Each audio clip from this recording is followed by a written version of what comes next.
ಅಲ್ಲಿಯೇ ಕೆಲಸ ಮಾಡ್ತಿದ್ದವರು. ಅಲ್ಲಿ ಏನು ಪ್ರಕ್ರಿಯೆ ನಡೆದಿದೆ ಅನ್ನೋದು ಈಗಾಗಲೇ ಪೊಲೀಸ್ ಇಲಾಖೆ ತನಿಖೆಯನ್ನು ಪ್ರಾರಂಭ ಮಾಡಿದ್ದಾರೆ. CID ಅವರು ಅದನ್ನು ತನಿಖೆಯನ್ನು ಪ್ರಾರಂಭ ಮಾಡಿದ್ದಾರೆ. ಸುಮಾರು 187 ಕೋಟಿ ರೂಪಾಯಿ ಹಣ ವರ್ಗಾವಣೆ ಆಗಿದೆ. ಅಲ್ಲಿಂದ ಸುಮಾರು 95 ಕೋಟಿ ಬೇರೆ ಬೇರೆ ಅಕೌಂಟ್ಸಿಗೆ ವರ್ಗಾವಣೆ ಆಗಿದೆ ಅಂತ ಮೇಲ್ನೋಟಕ್ಕೆ ತಿಳಿಸಿದ್ದಾರೆ. ಅದು ಸಂಪೂರ್ಣವಾಗಿ ತನಿಖೆ ಆಗೋವರೆಗೂ ಕೂಡ ನಾವು ಅದನ್ನು ನಿರ್ದಿಷ್ಟವಾಗಿ ಏನು ಹೇಳೋದಕ್ಕೆ ಆಗೋದಿಲ್ಲ. ಚಂದ್ರಶೇಖರ್ ಅವರು ಅಲ್ಲಿ ಕೆಲಸ ಮಾಡ್ತಾಯಿದ್ರು. ಅವರಿಗೆ ಅಲ್ಲಿ ಕೆಲಸ ಮಾಡುವಾಗ ಏನಾದರೂ ಅವರಿಗೆ ಒತ್ತಡ ಇತ್ತಾ ಅಥವಾ ಅದೇ ಕಾರಣಕ್ಕಾಗಿ ಅವರು ಮಾಡಿಕೊಂಡಿದ್ದಾರಾ, ಇದೆಲ್ಲವೂ ಕೂಡ ತನಿಖೆಯಲ್ಲಿ ಬರೋವರೆಗೂ ನಾವೇನನ್ನು ಕೂಡ ಹೇಳಕ್ಕೆ ಬರೋದಿಲ್ಲ. ಆದರೆ ಅವರು ಅಲ್ಲಿ ಕೆಲಸ ಮಾಡ್ತಾಯಿದ್ರು, ಎಲ್ಲೋ ಒಂದು ಕಡೆ ಅವ್ರಿಗೆ ಒತ್ತಡ ಇತ್ತು ಅನ್ನುವಂಥ ಮಾತನ್ನು ಈಗಾಗಲೇ ಅನೇಕ ಜನ ಮಾತನಾಡ್ತಿದ್ದಾರೆ. ಮತ್ತು ಅವರ ಕುಟುಂಬ ವರ್ಗದವರು ಭಾಳ ನೋವನ್ನು ಅನುಭವಿಸ್ತಾ ಇದ್ದಾರೆ. ಭಾಳ ವಿಷಾದ ಅಂತ ಹೇಳಿದರೆ, ನೋವಿನ ಸಂಗತಿ ಅಂತ ಹೇಳಿದರೆ, ಅವರು ಕೋವಿಡ್ ಸಂದರ್ಭದಲ್ಲಿ ಸುಮಾರು 3 ತಿಂಗಳು ಅವರು ಆಸ್ಪತ್ರೆಯಲ್ಲಿ ಕಳೆದು ಸಾವಿನ ದವಡೆಯಿಂದ ತಪ್ಪಿಸ್ಕೊಂಡು ಬಂದಂಥ ವ್ಯಕ್ತಿ. ಭಾಳ ಕಷ್ಟ ಬಿದ್ದು ಸಂಸಾರವನ್ನು ಸಾಗಿಸ್ತಾ ಇದ್ರು ಅಂತೇಳಿ ಅವರ ಶ್ರೀಮತಿಯವರು ಈಗ ತಾನೇ ನನ್ನ ಹತ್ರ ಹಂಚಿಕೊಂಡ್ರು. ಸುಮಾರು ಅವರ ಒಡವೆ ಅವರ ನಡಿ ಈಗ ಶುರು ಮಾಡೋಣ. ಕೇಸರಿಯಿಂದ ಮನೋಲ್ಲಾಸ ಮನಸ್ಸು ಮತ್ತೇರಿ ಕುಣಿದಾಡಿದೆ ನೋಡು, ಮನಸ್ಸು ಮತ್ತೇರಿ ಕುಣಿದಾಡಿದೆ ನೋಡು. ಕ್ಷಣ ಕ್ಷಣವೂ ಆಚರಿಸಿ ಕೇಸರಿ ಹಬ್ಬ. ವಿಮಲ್ ಬಾಯಲ್ಲಿ ಹೇಳಿ ಕೇಸರಿ. ಮನೆಯಲ್ಲಿದ್ದಂಥ ಒಡವೆಗಳನ್ನೆಲ್ಲ ಅಡ ಇಟ್ಟು ಅವರ ಜೀವವನ್ನು ಉಳಿಸಿದ್ದೇನೆ. ಭಾಳ ಕಷ್ಟ ಬಿದ್ದು ನಾನು ಅವರನ್ನು ಜೀವ ಉಳಿಸ್ಕೊಂಡೆ. ಆದರೆ ವಿಧಿ ಈ ರೀತಿ ಮಾಡುತ್ತೆ ಅಂತ ನಮ್ಗೆ ಗೊತ್ತಿಲ್ಲ ಅಂಥೇಳಿ ಅವರು ಅವರ ನೋವನ್ನು ತೋಡ್ಕೊಂಡಿದ್ದಾರೆ.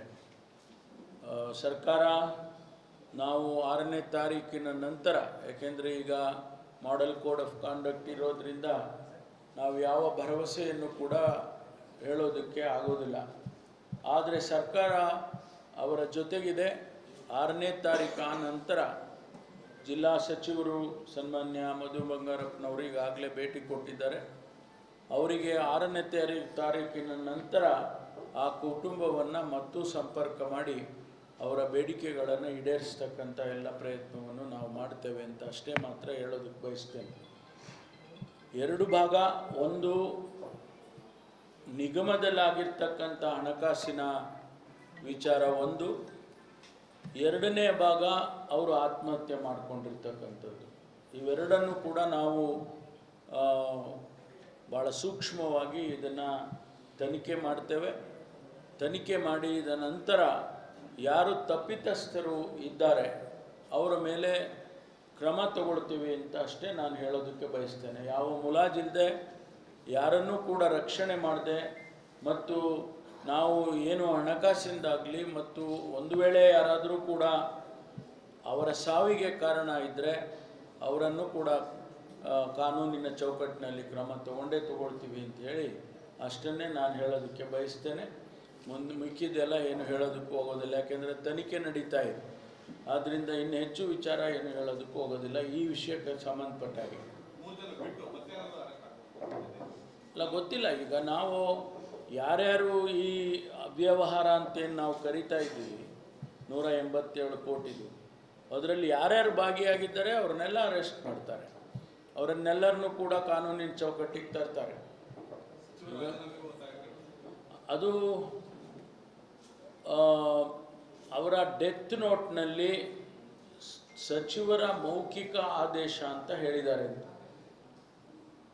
ಅದನ್ನು ನಾವೀಗ ವೆರಿಫೈ ಮಾಡಬೇಕಲ್ಲ, ಅದನ್ನು ಕೂಡ ಆ ತನಿಖೆಯಲ್ಲಿ ಬರುತ್ತೆ. ಒಂದು ವೇಳೆ ಆ ರೀತಿ ಹೇಳಿದ್ದಾರೆ ಅಥವಾ ಹೇಳಿಲ್ಲ, ಯಾವ ಉದ್ದೇಶಕ್ಕೆ ಅವರು ಆ ರೀತಿ ಭಾವನೆ ಬಂತು, ಬೇರೆ ಇನ್ಯಾರಿಗಾದರೂ ಹೇಳಿಲ್ವಾ, ಅದೆಲ್ಲವೂ ಬರಬೇಕು ತನಿಖೆಯಲ್ಲಿ. ಅದೆಲ್ಲ ಬರೋ ತನಕ ನಾವೇನು ಕೂಡ ಹೇಳೋಕ್ಕಾಗೋದಿಲ್ಲ. ಅವರು ನಿರ್ದಿಷ್ಟವಾಗಿ ಅವರ ಹೆಸರನ್ನು, ಸಚಿವರ ಹೆಸರನ್ನು ಸೂಚಿಸಿಲ್ಲ ಅವರ ಡೆತ್ ನೋಟಲ್ಲಿ. ಅದು ನಮಗೆ ತಿಳಿದು ಬಂದಿರುವಂಥದ್ದು, ತಮಗೆಲ್ಲರಿಗೂ ಆಗಲೇ ಗೊತ್ತಾಗಿದೆ. ಹಾಗಾಗಿ ನೇರವಾಗಿ ಅವರನ್ನು ಹೊಣೆ ಮಾಡೋದಕ್ಕೆ ಆಗೋದಿಲ್ಲ ಅನ್ನುವಂಥ ಮಾತು ಕೂಡ ಇದೆ. ಹಾಗಾಗಿ ತನಿಖೆ ಆದ ನಂತರ ಒಂದು ವೇಳೆ ಅವರು ನೇರವಾಗಿ ಹೇಳಿದ್ದಾರಾ, ಮೌಖಿಕವಾಗಿ ಹೇಳಿದ್ದಾರಾ, ಅದಕ್ಕೆ ಯಾವುದಾದ್ರೂ ಆಧಾರಗಳಿದ್ದಾವ, ಅದೆಲ್ಲ ಗೊತ್ತಾಗುತ್ತೆ. ಗೊತ್ತಾದ ನಂತರ ನಾವು ಮಾತಾಡ್ಬೋದೇ ವಿನಃ ಈಗ ಮಾತಾಡೋಕ್ಕಾಗೋದಿಲ್ಲ, ಹೋಲ್ಸೋಕ್ಕಾಗೋದಿಲ್ಲ. ಯಾಕೆಂದರೆ ಅವ್ರ ಹೆಸರಿತ್ತು ಈಶ್ವರಪ್ಪ ಪ್ರಕರಣದಲ್ಲಿ, ಈಶ್ವರಪ್ಪನವ್ರ ಹೆಸರಿತ್ತಲ್ವ, ಆದರೆ ಇಲ್ಲಿ ಅವ್ರ ಹೆಸರಿಲ್ಲ. ಸಚಿವರು ಅಂತ ಹೇಳಿದ್ದಾರೆ, ಅದನ್ನು ವೆರಿಫೈ ಮಾಡ್ತೀವಿ. ಅದನ್ನು ಒಂದು ವೇಳೆ ಅಲ್ಲಿ ಯಾರಿಗೆ ಮೌಖಿಕವಾಗಿ ಆದೇಶ ಮಾಡಿದ್ದಾರೆ ಅನ್ನೋದು ಕೂಡ ಗೊತ್ತಾಗ್ತದೆ. ಒಂದು ವೇಳೆ ಮಾಡಿದರೆ ಆ ನಂತರ ನಾವು ಅವರನ್ನು ಹೊಣೆ ಮಾಡ್ಬೋದು.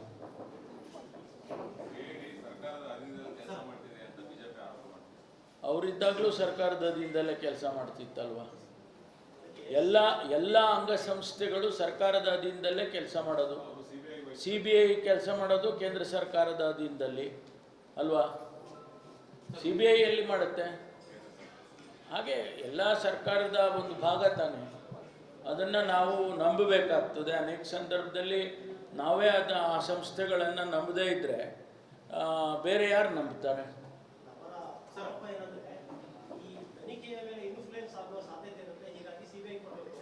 CBIನಲ್ಲೂ ಇನ್ಫ್ಲೂಯೆನ್ಸ್ ಆಗೋ ಸಾಧ್ಯತೆ ಇದೆ ಅಂತ ನಾನೇ ಹೇಳ್ತೇನೆ. ಆಗುತ್ತೆ ಅಂತೇಳಿ ಮೊದಲಿಂದ ಹೇಳ್ತಾ ಇದ್ದೀವಲ್ಲ ನಾವು. ಕೇಂದ್ರ ಸರ್ಕಾರದಲ್ಲಿ ಇರ್ತಕ್ಕಂಥ ಅನೇಕ ಸಂಸ್ಥೆಗಳನ್ನು ದುರುಪಯೋಗ ಮಾಡಿದ್ದಾರೆ ಅಂತ ನಮ್ಮ ನಾಯಕರೆಲ್ಲ ಇಡೀ ದೇಶದಲ್ಲೇ ಹೇಳ್ಕೊಂಡೇ ಬಂದಿದ್ದಾರೆ. ನೋಡಿ, ಅದರ ತೀರ್ಮಾನ ಸರ್ಕಾರ ಮಾಡುತ್ತೆ. ಭಾರತೀಯ ಜನತಾ ಪಾರ್ಟಿ ಅವ್ರನ್ನ ಕೇಳ್ಕೊಂಡು ನಾವು ಆಡಳಿತ ಮಾಡ್ತೀವ.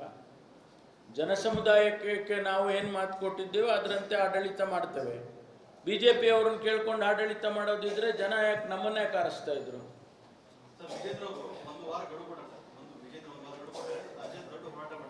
ಮಾಡಲಿ. ನೋಡಿ, ಅವರು ವಿರೋಧ ಪಕ್ಷದಲ್ಲಿದ್ದಾರೆ. ಪ್ರತಿಭಟನೆ ಮಾಡೋದಕ್ಕೆ, ನಮ್ಮ ಮೇಲೆ ಆಪಾದನೆ ಮಾಡೋದಕ್ಕೆ ಅವರಿಗೆ ಹಕ್ಕಿದೆ. ಅವ್ರು ಹೇಳ್ತಾರೆ. ಆದರೆ ಉತ್ತರ ಕೊಡೋದಕ್ಕೆ ನಾವಿದ್ದೇವೆ. ನಾವು ಯಾರಿಗೆ ಅವ್ರಿಗೂ ಉತ್ತರ ಕೊಡ್ತೀವಿ, ಇಡೀ ರಾಜ್ಯದ ಜನತೆಗೆ ಉತ್ತರ ಕೊಡ್ತೀವಿ. 135 ಸೀಟು ಆರಿಸಿ ಕಳಿಸಿದಾರಲ್ಲ, ಆ ಜನರಿಗೆ ನಾವು ಉತ್ತರ ಕೊಡಬೇಕಲ್ವಾ? ಆ ಕೆಲಸ ಮಾಡ್ತೀವಿ.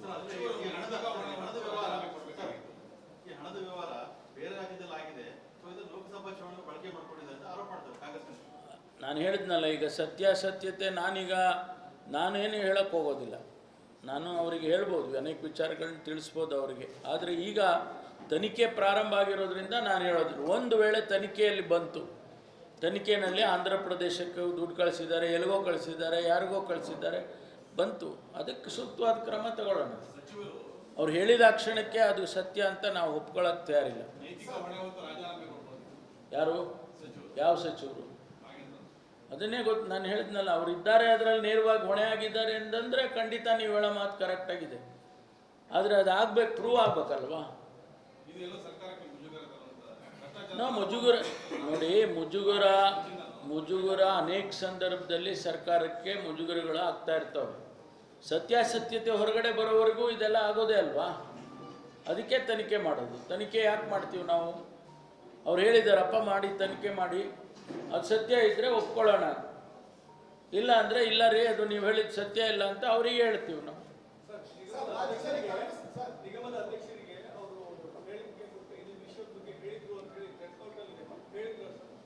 ನೋಡಿ, ಅವರು 4 ದಿವಸ ಕಚೇರಿಗೆ ಹೋಗಿದ್ದಾರೆ. ಏನೋ ಅಧ್ಯಕ್ಷರಾದ್ಮೇಲೆ 4 ದಿವಸ ಕಚೇರಿಗೆ ಹೋಗಿದ್ದಾರೆ. ಆಮೇಲೆ MCC ಬಂತು. ಆಮೇಲೆ ನಾವು ಯಾರು ಕಚೇರಿಗೆ ಹೋಗಂಗಿಲ್ವಲ್ಲ. ಈ ಅಧ್ಯಕ್ಷರಿಗ, ಹಿಂದಿನ ಅಧ್ಯಕ್ಷರಿಗ ಅಲ್ಲಲ್ಲ. ಅದರಲ್ಲಿ ಅಧ್ಯಕ್ಷರು ಅಂದರೆ ಈ ಹೊಸ ಅಧ್ಯಕ್ಷರು 4 ದಿನದವ್ರಿಗ, ಇಲ್ಲ ಹಿಂದೆ ಇದ್ರಲ್ಲ BJP ಅಪಾಯಿಂಟ್ ಮಾಡಿತ್ತಲ್ಲ.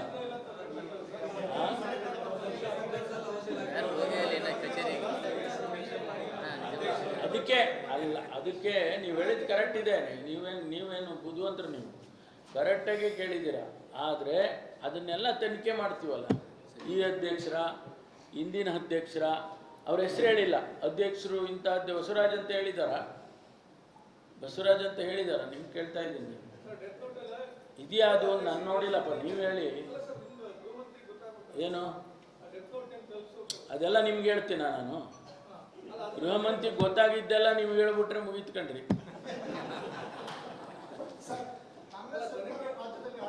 ಸಾರಿ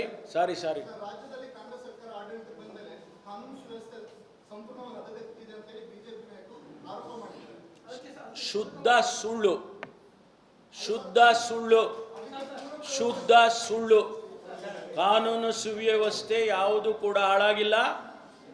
ಅನವಶ್ಯಕವಾದ ಬ್ಲೇಮನ್ನು BJPಯವರು ಮಾಡ್ತಾ ಇದ್ದಾರೆ. ಸ್ವಲ್ಪ ಒಂದು ನಿಮಿಷ ತಳಿರಿ, ನಾನು ಮುಗಿಸ್ತೀನಿ. ಇಲ್ಲ ನೀವು ಪೂರ್ತಿ ಕೇಳ್ಬಿಡಿ, ಆಮೇಲೆ ನಾನು ಹೇಳ್ತೀನಿ. ಹೇಳಿ.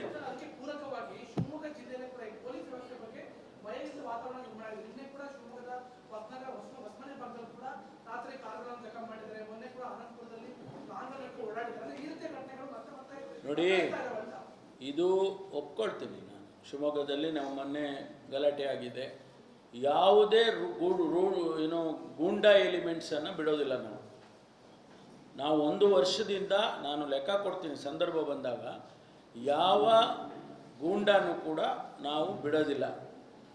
ಅವರನ್ನು ಹತ್ತಿಕ್ಕುವಂಥ ಕೆಲಸವನ್ನು ನಮ್ಮ ಸರ್ಕಾರ ಮಾಡ್ತೇವೆ. ಅದು ಎಷ್ಟೋ ಜನ ಇಷ್ಟು ಜನ ಮಾಡಿದ್ದೇವೆ, ಎಷ್ಟು ಜನ ಒಳಗಡೆ ಕಳಿಸಿದ್ದೇವೆ, ಎಷ್ಟು ಜನ ಕಾನೂನು ಪ್ರಕಾರ ಕ್ರಮ ತೊಗೊಂಡಿದ್ದೀವಿ ಅಂತ ಅದೆಲ್ಲ ಅಂಕಿಅಂಶಗಳನ್ನ ಕೊಡ್ತೇನೆ. ಆದರೆ ಒಂದು ಮಾತು ತಾವು ಕೇಳಿದ್ದಕ್ಕೆ, ಯಾವ ಕಾನೂನಿನ ಸುವ್ಯವಸ್ಥೆ ಕೆಟ್ಟಿದೆ? ಮರ್ಡರ್ಗಳಾಗಿದೆ, ಎಸ್ ಒಪ್ಕೊಳ್ತೀನಿ. ಅವು ಯಾವ ಕಾರಣಕ್ಕೆ ಮರ್ಡರ್ ಆಗಿದೆ? ಯಾರಿಂದ ಮರ್ಡರ್ ಆಗಿದೆ? ಒಂದು ಧರ್ಮದ ಆಧಾರಿತವಾಗಿ ಮರ್ಡರ್ಗಳಾಗ್ತಾ ಇತ್ತು ಹಿಂದೆ, ಕಮ್ಯುನಲ್ ಮರ್ಡರ್ಸ್ ಆಗ್ತಾ ಇತ್ತು. ಇವತ್ತಾಗಿದೆಯಾ? 1 ವರ್ಷದಲ್ಲಿ ಯಾವುದಾದ್ರೂ ಕಮ್ಯುನಲ್ ಮರ್ಡರ್ಸ್ ಆಗಿದೆಯಾ? ಅಥವಾ ನಾವು ಶಿವಮೊಗ್ಗದಲ್ಲಿ ಗಣೇಶನ್ನ ಭಾಳ ಜೋರ ಮಾಡ್ತೀರಾ ನೀವು, ಗಣಪತಿ ಭಾಳ ಒಲ್ದ್ಬಿಟ್ಟಿದ್ದಾನೆ ನಿಮಗೆ. ಯಾವತ್ತಾದರೂ ಕೂಡ ಕಳೆದ 1 ವರ್ಷದಲ್ಲಿ ಗಣಪತಿ ಹಬ್ಬ ಮಾಡಿದಾಗ ಏನಾದ್ರು ಗಲಾಟೆ ಆಯ್ತಾ? ಈ ಬಾರಿ ಹಿಂದೆಲ್ಲ ಗಲಾಟೆ ಆಗ್ತಾ ಇರಲಿಲ್ವಾ? ರಂಜಾನ್ ಹಬ್ಬ ಆಗ್ತಾ ಇತ್ತು, ಗಲಾಟೆಗಳು ಆಗ್ತಾ ಇತ್ತು. ಏನಾದರೂ ಈ ಬಾರಿಗೆ ರಂಜಾನ್ ಹಬ್ಬ ಗಲಾಟೆ ಆಯಿತಾ ಎಲ್ಲಾದರೂ ಸ್ಟೇಟ್ನಲ್ಲಿ? ನಾವು ಎಲ್ಲ ಪ್ರಿಕಾಷನ್ಸನ್ನು ತಗೊಂಡು ಕಾನೂನನ್ನು ಸುವ್ಯವಸ್ಥಿತವಾಗಿ ಮಾಡಿದ್ದೇವೆ. ನಿಜ ಮರ್ಡರ್ ಆಗಿದ್ದಾವೆ. ಆ ಮರ್ಡರ್ಗಳು ಎಷ್ಟಾಗಿದೆ, ಅವ್ರ ಕಾಲದಲ್ಲಿ ಎಷ್ಟಾಗಿದೆ, ನಮ್ಮ ಕಾಲದಲ್ಲಿ ಎಷ್ಟಾಗಿದೆ, ನಾನು ಲೆಕ್ಕ ಕೊಡ್ತೀನಿ. ನಾನು ಮೊನ್ನೆನೂ ಕೂಡ ಹೇಳಿದ್ದೇನೆ, ಅವ್ರ ಕಾಲದಲ್ಲಿ 4 ತಿಂಗಳಲ್ಲಿ ಎಷ್ಟು ಮರ್ಡರ್ ಆಗಿತ್ತು, ನಾವು ಈಗ 4 ತಿಂಗಳಲ್ಲಿ ಎಷ್ಟು ಮರ್ಡರ್ ಆಗಿದೆ, ಜಾನ್ವರಿ ಟು ಏಪ್ರಿಲ್, ಅದೆಲ್ಲ ಲೆಕ್ಕ ಕೊಟ್ಟಿದ್ದೀನಿ. 466 ಮರ್ಡರ್ ಅವ್ರ ಕಾಲದಲ್ಲಾಗಿತ್ತು, 435 ನಮಗೆ ಈ ಕಂಪ್ಯಾರಿಟಿವ್ ಸ್ಟೇಟ್ಮೆಂಟ್ಗಳು ಕೊಡಬಲ್ಲೆ ನಾನು. ಆದರೆ ಅದನ್ನು ನಾನು ಸಮರ್ಥನೆ ಮಾಡ್ಕೊಳ್ಳೋದಿಲ್ಲ. ಕಾನೂನು ಸುವ್ಯವಸ್ಥೆ ಯಾವುದು ಕೂಡ ಕೆಟ್ಟಿಲ್ಲ ಅನ್ನೋದಕ್ಕೆ ನಾನು ಅಷ್ಟೇ ಹೇಳ್ತೀನಿ. ಮರ್ಡರ್ಗಳಾಗಿದೆ. ಈಗ ನಮ್ಮಲ್ಲಿ ಸೈಬರ್ ಕ್ರೈಮು ಜಾಸ್ತಿ ನಂಬರ್ ಬಂದಿದೆ. ಹಿಂದೆ ಅವ್ರ ಕಾಲದಲ್ಲಿ ಸೈಬರ್ ಕ್ರೈಮ್ಗೆ ಪೊಲೀಸ್ ಸ್ಟೇಷನ್ನೇ ಇರಲಿಲ್ಲ, ಸೆನ್ ಪೊಲೀಸ್ ಸ್ಟೇಷನ್ ಅಂತ ಇರಲಿಲ್ಲ. ಒಂದೇ ಒಂದು ಪೊಲೀಸ್ ಸ್ಟೇಷನ್ ಇರ್ತಾಯಿತ್ತು. ಯಾರು ಹೋಗಿ ಶಿವಮೊಗ್ಗದಿಂದ ಬೆಂಗಳೂರಿಗೆ ಹೋಗಿ ರಿಜಿಸ್ಟರ್ ಮಾಡೋಕ್ಕಾಗುತ್ತಾ? ಮಾಡಲಿಲ್ಲ. ಈಗ ನಮ್ಮ ಸರ್ಕಾರ ಬಂದ ಮೇಲೆ 40